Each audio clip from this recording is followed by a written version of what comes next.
नमस्कार, news live देख रहे हैं आप और आपके साथ मैं हूं लावनी श्रीवास्तव। चुनावी पारा सरगर्म होता जा रहा है। गोवा और पंजाब में तो चुनाव प्रचार थम चुका है। 4 तारीख को अब फैसला हो जाएगा कि सत्ता का सिकंदर कौन होगा।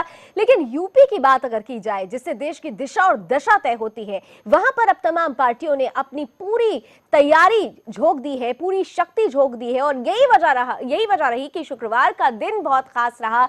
बीजेपी, सपा कांग्रेस गठबंधन और बीएसपी तीनों ने ही मिलकर चुनावी रैलियां की, रोड शो किया। और अब देखना होगा कि इन रैलियों का, इन रोड शो का जनता पर कितना असर पड़ता है और जनता अपने लिए सिकंदर किसे चुनती है। आज इन्हीं बातों पर हम कुछ खास पहलू जानने की कोशिश करेंगे। मेरे साथ कुछ खास मेहमान जुड़ेंगे, लेकिन शुरुआत इस रिपोर्ट के साथ करते हैं।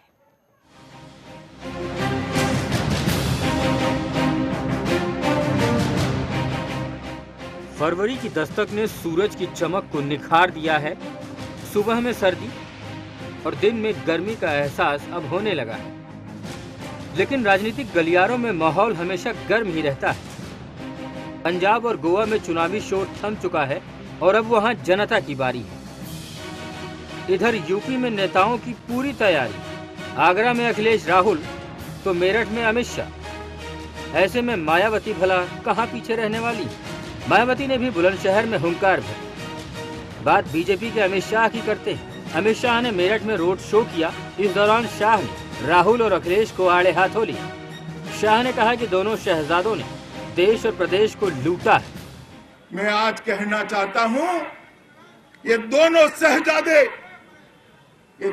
शहजादे मिलकर उत्तर प्रदेश का विकास करना नहीं चाहते, यूपी की जनता की आंख में धूल झोंकना चाहते हैं। ये दो पार्टियां, एक ने देश को लूटा है, दूसरे ने प्रदेश को लूटा है। दोनों मिलकर यूपी को लूटना चाहते हैं। अमित शाह यही नहीं रुके। प्रदेश में कानून व्यवस्था को लेकर भी अखिलेश को आड़े हाथों लिया। मेरठ में सरेआम हुई व्यापारी की हत्या पर शाह ने कहा कि हमें लाइए, हम प्रदेश को अपराध से मुक्त बना देंगे। अब बात मायावती की करते हैं। बुलंदशहर रैली में मायावती ने सपा, कांग्रेस और बीजेपी को निशाने पर लिया। मायावती ने कहा कि मोदी और अखिलेश ने दलितों के लिए कुछ भी नहीं किया है। इसके साथ साथ यहाँ मैं आप लोगों को फिर से ये अवगत कराना चाहती हूँ कि अब प्रदेश में आगे नए स्मारक, संग्रहालय में मूर्तियां आदि स्थापित नहीं की जाएंगी। आपको बता दें कि मायावती लिखित भाषण पढ़ती है और इस दौरान मायावती ने कहा कि अब हम प्रदेश में मूर्तियां नहीं बनवाएंगे। माया ने कहा कि अखिलेश को वोट देना वोट की बर्बादी है। सिर्फ बीएसपी के पास ही बेदाग चेहरा है, तो वहीं अखिलेश को अपने विकासवाद पर पूरा भरोसा है। यूपी के सियासी समर में सभी की अपनी डफली, अपना ताल है। हर कोई अपने आप को एक दूसरे से बेहतर बताने में लगा है। मायावती अपने आप को बेदाग कह रही हैं। अखिलेश के लिए उनका काम बोल रहा है। बीजेपी अपराध मुक्त प्रदेश बनाने का सपना दिखा रही है। किसकी बातें जनता को पसंद आएंगी? पश्चिमी उत्तर प्रदेश अमित शाह के रोड शो से बीजेपी को कितना फायदा होगा? मूर्तियां नहीं बनाने का आश्वासन कितना कामयाब होगा? अखिलेश राहुल की जोड़ी को जनता कितना पसंद करेगी? इसका फैसला 11 मार्च को होगा। राजापाल, bureau report, Sudarshan news.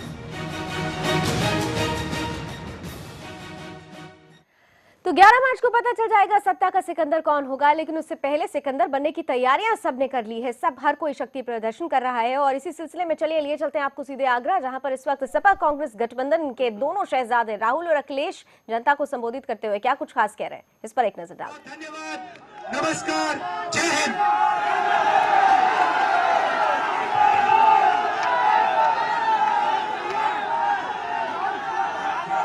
Agra से, जहां पर सबसे कुछ पल पहले ही अखिलेश यादव और राहुल गांधी दोनों ने ही जनता के बीच आकर ये दिखाने की कोशिश की कि दरअसल विकासवाद की जो असली परिभाषा है वो यही गठबंधन समझता है। और यही एक ऐसा गठबंधन है जो यूपी की जनता को विकास का स्वाद चखाने में सक्षम है। तमाम तरीके से कोशिशें की गई है बीजेपी को घेरने की, तमाम तरीके से कोशिशें की गई है बीएसपी को घेरने की। लेकिन सीधा सवाल तो ये है कि जब अमित शाह कहते हैं कि दोनों शहजादे ही लूट कर रहे हैं, एक प्रदेश को लूट रहा है, एक देश को लूट रहा है, तो जनता आखिर किसकी बात को सच मानेगी? क्या इन शहजादों का जो गठबंधन, जो तस्वीर अभी दोस्ती और मिलाप जो देख रहे हैं, वो जनता ये समझ पाएगी कि यही वो मिलाप है जो उन्हें सही तरीके से विकास की राह पर लेकर जाएगा। हम इस पर और खास चर्चा करेंगे। एक छोटा सा ब्रेक ले लेते हैं। ब्रेक के बाद जब लौटेंगे तो आज के मेहमानों से आपका परिचय कराएंगे और फिर शुरू करेंगे आज की चर्चा। छोटे से ब्रेक के बाद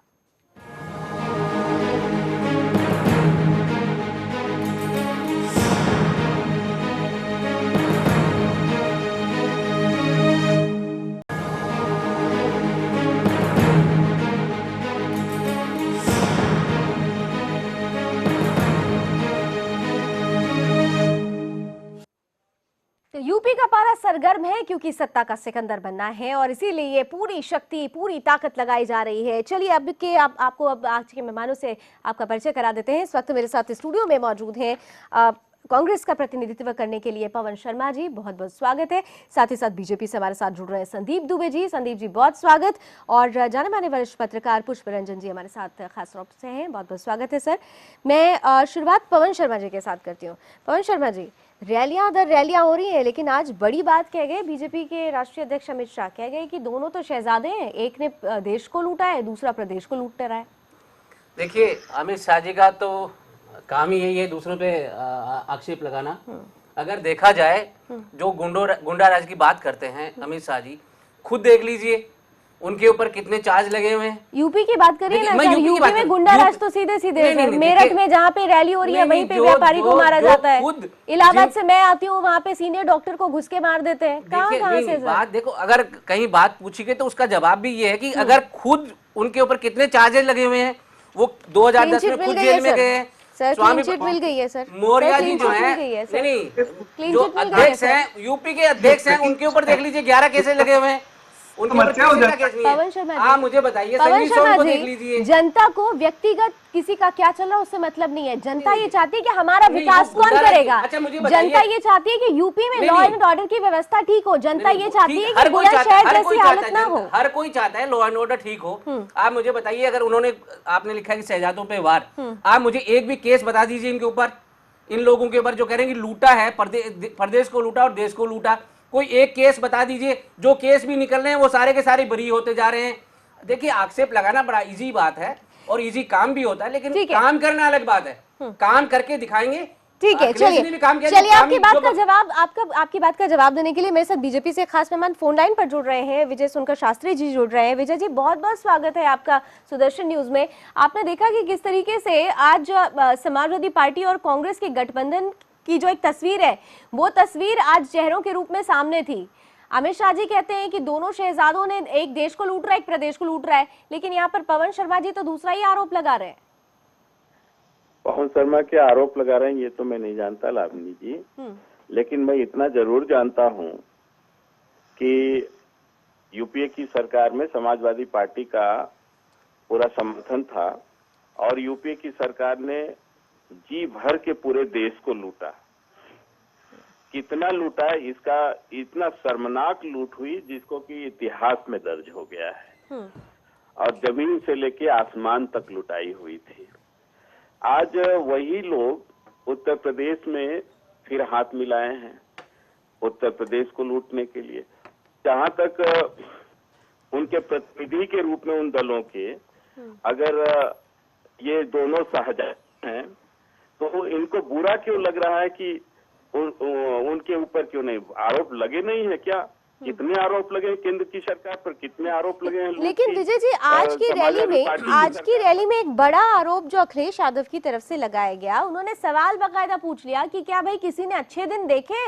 अगर यही बात थी तो 15 लाख ना सही तो 15,000 ही लोगों के खाते में डलवा दिया होता। ऐसे ऐसे सवाल उठाए गए आज समाजवादी पार्टी और कांग्रेस की तरफ से। आप ये बताइए कि ये जो जनता के ये भारत के बैंकों में करोड़ों करोड़ लाख करोड़ रुपए जो आए हैं, जो छिपे हुए थे, दबे हुए थे, ये किसके लिए आए हैं? जनता के लिए आए हैं ना। और ये बता दे जरा कि कौन सी ऐसी सरकार है जिसने किसी गरीब के अकाउंट में किसी ऐसे योजना कोई है जिसके हिसाब से लोगों के अकाउंट में पैसे जाते हैं? ये तो एक बात थी जो ये लोग नासमझ या नादान तो नहीं है। अगर करोड़ों करोड़ रुपए जो काले धन बैंकों में आए हैं और हमारी आर्थिक इकोनॉमी की ठीक है साइज बढ़ी है। विजय जी मैं आपसे तो अनुरोध उसका करती लाभ तो हूँ हमारी विजय जी मैं आपसे अनुरोध करती हूँ आप प्लीज हमारे साथ फोन लाइन पर बने रहें। आप जो बातें कह रहे हैं उसको काउंटर करना चाहते हैं पवन शर्मा जी कांग्रेस से हैं। पवन जी देखिए ऐसा ना, मैं विजय सोनकर जी का सम्मान करता हूँ, वो अपनी जगह पे सही भी हैं, लेकिन मुझे बताइए अगर कोई जवाब पूछा जाए, अगर आक्षेप लगा, अब उन्होंने कहा कि देश को लूटा है, आप कहीं एक पे, तो मैं कह रहा हूं आपकी सरकार है, अगर कांग्रेसियों ने लूटा है तो आप उनको जेल में बंद करिए, अगर नहीं लूटा है तो आप उनको बरी करिए। 98 सांसद हैं, मोदी जी ने खुद ने कहा था कि जैसे ही सरकार लेकिन बनेगी पवन जी आप हम भूल लोग गए जो है पवन जी कानून बना के पवन उनको जी आप 3 भूल महीने गए बाहर आप अंदर ये कर भूल देंगे। गए कि आप लोग खुद कह रहे थे आपका असलग था कि 27 साल यूपी बेहाल। आप तो समाजवादी पार्टी को पहले ही लुटेरा बना चुके हैं, देखिए, आप कह चुके हैं, लेकिन ये नहीं, तो अब आपकी मजबूरी हो गई थी नहीं, कि आप बात गठबंधन मजबूरी- में आ गए। हम तो खुद कह रहे हैं अगर कहीं कमी रह गई है तो वो कांग्रेस के साथ में आके सुधारी जाएगी, हम उनका पूर्ण सहयोग करेंगे। मजबूरी हो गई और या कमी रह गई? बात मजबूरी देखिए, हो गई। कमियां हैं, मजबूरियां किसी के साथ में भी नहीं होती है। विजय जी जी आप सुन रहे हैं कि कह रहे हैं कि जो कमियां हैं वो कांग्रेस और सपा मिलकर ही दूर कर सकती है। देखिए, ये तो जो बात कर रहे हैं मेरे ख्याल से वो समझ रहे हैं कि क्या बात कर रहे हैं और देश की जनता भी क्या समझ रही है। अपने खुश होने की उनकी बात नहीं है हम क्या कर रहे हैं, बल्कि सवाल ये है कि जनता क्या समझ रही है, क्योंकि वहां वोट तो उनके पास आना है। उत्तर प्रदेश में लावनी जी ये बताइए कि माँ के सामने बेटी के साथ बलात्कार हुआ है कि नहीं, और मुख्यमंत्री यही थे अखिलेश। पत्रकार की माँ के साथ थाने में बलात्कार हुआ है कि नहीं, अखिलेश ही मुख्यमंत्री थे। दलित बच्चियों के साथ बलात्कार करके उनकी हत्या करके और पेड़ पर टांग दिया गया, उस समय मुख्यमंत्री कौन था? यही अखिलेश थे कि नहीं? और उनके साथ अगर ये दोस्ती किए हैं तो ये लोग तो, इनका तो वैसे भी रिकॉर्ड यूपीए सरकार ने पूरे देश भर में देखा है कि किस तरह के जी जी ये लोग लेकिन विजय जी यहाँ पे सवाल ये है कि लॉ एंड ऑर्डर की जो हालत है यूपी में वो तो हम सब देख रहे हैं, देश देख रहा है, लेकिन जो एक बड़ा सवाल अब जनता के बीच, जनता के जहन में आएगा कि अगर वो बीजेपी को वोट करना चाहती है तो करे क्यों? आखिर आप मैनिफेस्टो तो आप बात कर चुके हैं, लेकिन वाकई क्या जो रोड मैप कागजों पर तैयार किया गया है उसको इम्प्लीमेंट करने के लिए आपको माहौल आपने तैयार कर दिया है? जनता किस हिसाब से आपके ऊपर भरोसा करे, सवाल ये है विजय जी। देखिए, जनता, उत्तर प्रदेश की जनता तो बेहाल है। उत्तर प्रदेश की जनता ने परिवारवाद को किस तरह से झेला है ये तो वही जानते हैं। यहाँ परिवारवाद का मतलब लोग कहते हैं कि परिवारवाद क्या, बीजेपी में भी एमपी एमएलए के परिवार के लोगों को, बच्चों को टिकट मिला है। परिवारवाद का तो सिद्धांत ये है कि जो व्यक्ति निर्णय लेता है वही व्यक्ति अपने बच्चे को टिकट दे, तो ये बात परिवारवाद में आता है। भारतीय जनता पार्टी में तो कहीं से परिवारवाद है नहीं, क्योंकि यहाँ तो निर्णय, सामूहिक निर्णय लिए जाते हैं संसदीय। चलिए, वरिष्ठ पत्रकार आपके पुष्प रंजन जी हमारे साथ हैं, आपकी इस बात पे वो मुस्कुरा रहे हैं, मैं उनसे जानना चाहूंगी कि सर मुस्कुराहट क्यों, ऐसी क्या बात आपको खास लगी विजय जी की बात में? विजय सोनकर जी ने परिवार की परिभाषा रखी है ना, वो बड़ा, कोई भी सुन के, कोई भी श्रोता जो सुन रहा होगा वही मुस्कुरा रहा होगा, क्योंकि ये राम ज्यादा और शाहजादा दोनों के बीच बनाम हो गया एक तरह से, कि एक तरफ जो परिवार आपका संघ परिवार है या भाजपा परिवार है या परिवार के जो बच्चे हैं। सर ये सच नहीं है कि कांग्रेस की जब परिवारवाद की बात करेंगे तो सबसे पहले तो कांग्रेस और सपा की बात आएगी? आप खुद उठा के देख लीजिए, कांग्रेस में नहीं तो आपका परिवार कहाँ से शुद्ध हो गया? आप बीजेपी का जो जिस परिवारवाद का वो विरोध कर रहे थे वो अच्छा लग रहा था हम लोगों को भी एनालिसिस करते वक्त कि चलिए कुछ तो एक पार्टी है जिसने एक शुचिता बना रखी है, एक मापदंड है। वही जब यहाँ सेंट्रल कमेटी की जब बैठक होती है भारतीय जनता पार्टी के दफ्तर में, तो राजनाथ सिंह गुस्से से उठ के चले जाते हैं, फिर मनाया जाता है।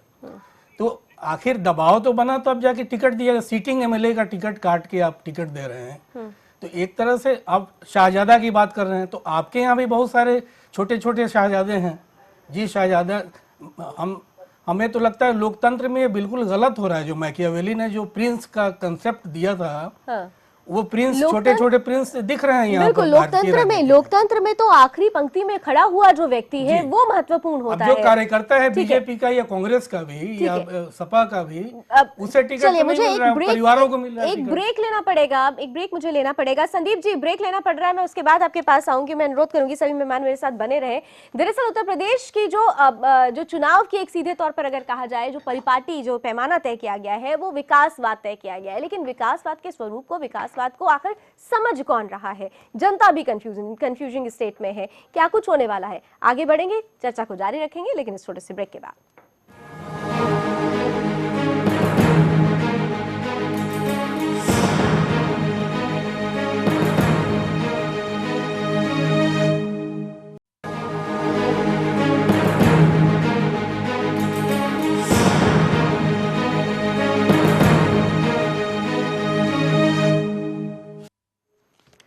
तो सीधे तौर पर चलिए अब आपको बिना समय गवाए हम सुनाते हैं कि रोड शो के बाद मुख्यमंत्री अखिलेश यादव ने किस तरीके से लोगों को रिझाने की कोशिश की है, क्या कुछ खास बातें उन्होंने कही है। फटाफट एक नजर।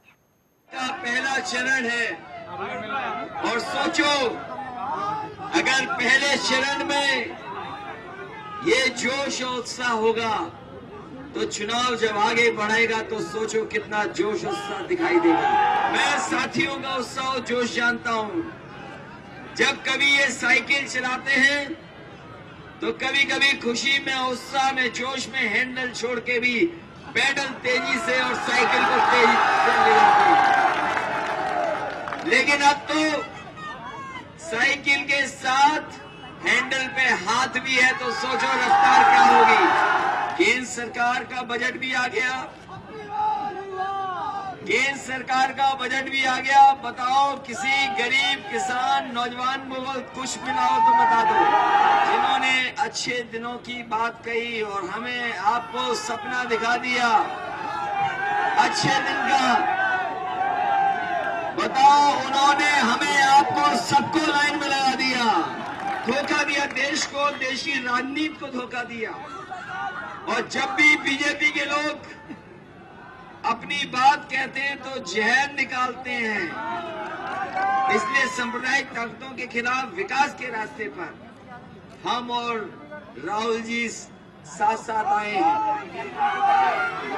ये साथ उत्तर प्रदेश में दोनों की, कांग्रेस और समाजवादियों की सरकार लाएगा और देश की राजनीति का भी दिशा इसी गठबंधन के साथ बदलेगी। तो ये साथ बहुत कुछ कह रहा है, लेकिन ये साथ जनता को समझ में आएगा नहीं, ये भी महत्वपूर्ण है। चलिए पैनल के पास वापस लौटते हैं और मैं आप संदीप दुबे जी के पास जाना चाहूंगी। बीजेपी प्रवक्ता है हमारे साथ जुड़े हुए। संदीप जी, खास तौर से जो एक अटैक किया गया है, ज्यादातर सिर्फ अटैकिंग मोड में जब नजर आया अखिलेश यादव या राहुल गांधी, निशाने पर बीजेपी ही रही। और अभी भी हमने वो बयान भी सुना, कह रहे हैं अच्छे दिन आ गए क्या? कोई बता दे अगर अच्छे दिन आए हुए हो तो।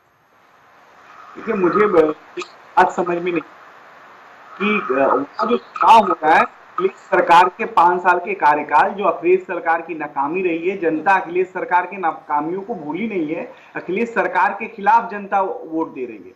अब वो वहां जो अखिलेश जी हैं वो लामबंद किसके खिलाफ हुए हैं? मोदी जी के खिलाफ क्यों हुए? कि कह रहे हैं कि मोदी जी कहते हैं कि भ्रष्टाचार दूर होना चाहिए, मोदी जी कहते हैं जो किसानों की आमदनी है वो बढ़नी चाहिए, मोदी जी कहते हैं कि बेरोजगारी दूर होनी चाहिए। कांग्रेस के लोग चाहते नहीं कि बेरोजगारी दूर हो, भ्रष्टाचार दूर हो। वो अखिलेश यादव जी के साथ समझौता और गठबंधन करके उनका सिर्फ एक नारा है कि मोदी रोको, मोदी रोको। हमारी सरकार मोदी जी के नेतृत्व में भ्रष्टाचार रोकने की कोशिश कर रही। तो समस्या यहाँ है, समस्या ये है कि जब सपा के लोग और कांग्रेस के लोग, अखिलेश भाई और जब राहुल जी भाषण दे रहे होते हैं तो वो अपनी नाकामियों को छुपाने के लिए मोदी जी पे इल्जाम लगाते हैं, अपनी नाकामियों को छुपाने की कोशिश। दरअसल बात तो मोदी फोबिया से जुड़ी हुई है। अगर उत्तर प्रदेश में 5 साल में नहीं पहुंचा। संदीप जी आप मुझे बताइए, आप रोजगार की बात करते हैं, युवाओं को रोजगार देंगे। आप पिछले 3 साल में बता दीजिए कितने रोजगार दिए? 1 करोड़ रोजगार पर ईयर देने की बात करी थी। आपकी नोटबंदी के कारण 20 लाख युवा बेरोजगार हो गए। आप मुझे बताइए, आप जो बात करते हैं वो करते नहीं है, कहते हैं वो करते नहीं है।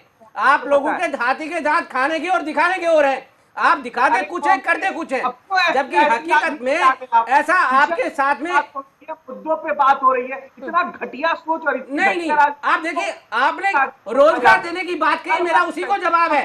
देखिए, बात घटिया सोच कौन रखता है?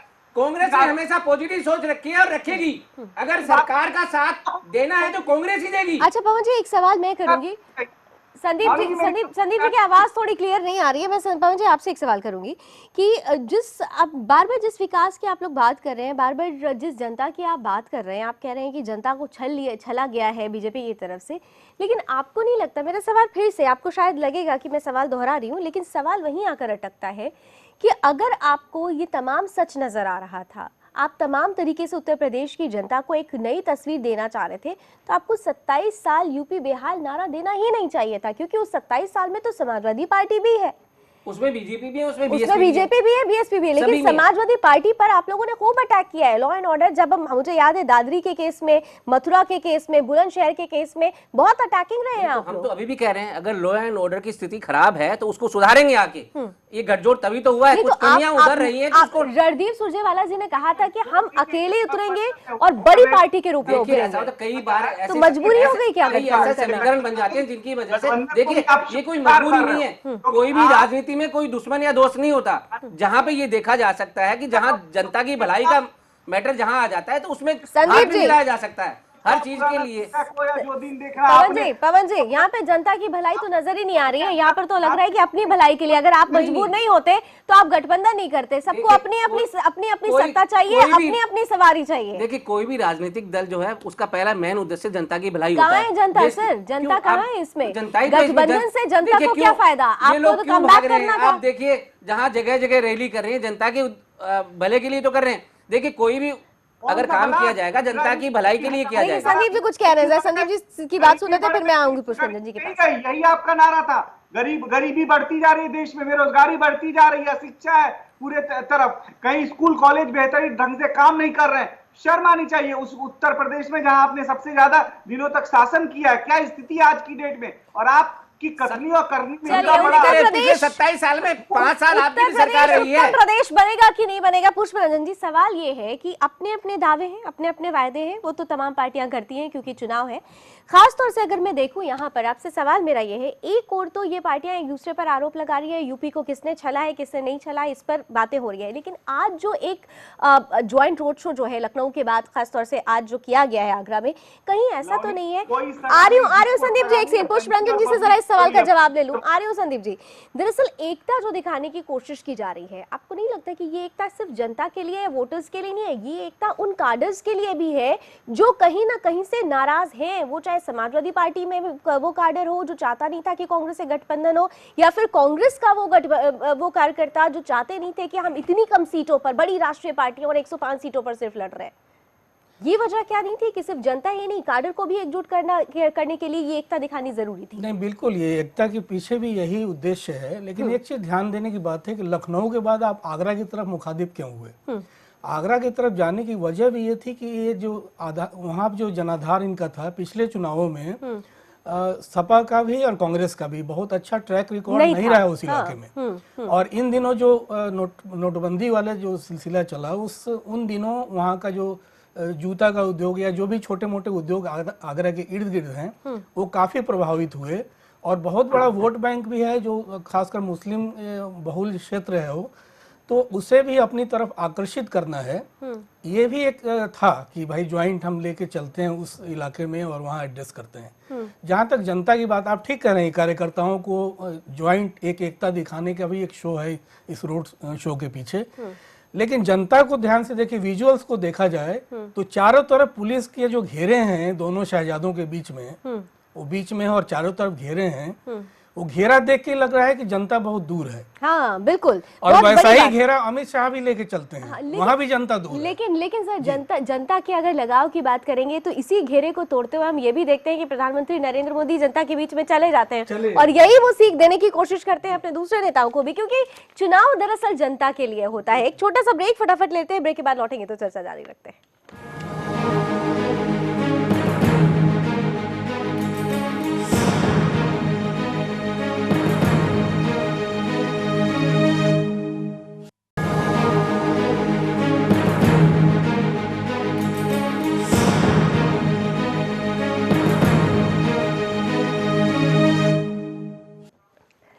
देश की दिशा और दशा दरअसल तय करता है यूपी का चुनाव। उत्तर प्रदेश दिल्ली की सत्ता तक पहुंचना है तो उत्तर प्रदेश के लोगों का दिल जीतना जरूरी हो जाता है और यही वजह है कि तमाम पार्टियां इस बार चुनावी मैदान में हर वो हथकंडे अपना रही है जिससे लगे कि वो जनता की ज्यादा करीबी है। मेरे साथ तीनों मेहमान लगातार बने हुए हैं। मैं संदीप दुबे जी के पास आती हूँ। संदीप जी, बहुत महत्वपूर्ण बात कुछ दिन पहले जब वाराणसी की मुझे बात याद आ रही है कि खास तौर से कहा गया था दरअसल उत्तर प्रदेश में सिर्फ तरजीह वाराणसी को दी जा रही है क्योंकि वाराणसी प्रधानमंत्री का संसदीय क्षेत्र है। बार बार ये आरोप लगाए जा रहे थे, लेकिन उसके बाद ही प्रधानमंत्री की तरफ से भी बयान आया था और खासतौर से राजनाथ सिंह जी ने भी कहा था कि उत्तर प्रदेश सिर्फ वाराणसी में नहीं है, उत्तर प्रदेश मतलब हमारा प्रदेश है। दरअसल उत्तम प्रदेश की परिपाटी और परिभाषा कोई समझता है तो वो बीजेपी ही समझती है। मैनिफेस्टो में भी इस बात को रखने की कोशिश तो की गई, लेकिन असल में मैं फिर यही कहूंगी कि ये तय नहीं किया गया कि जिन बातों का जिक्र आपने किया है कि उन बातों को किस तरीके से आप अमली जामा पहनाएंगे। सबसे महत्वपूर्ण बात तो ये है, जनता सुन तो लेगी कि ठीक है ये है वादे, लेकिन वादे आप करेंगे कैसे पूरे? लावनी जी, जो सबसे महत्वपूर्ण विषय है वो विषय है युवाओं को लेके।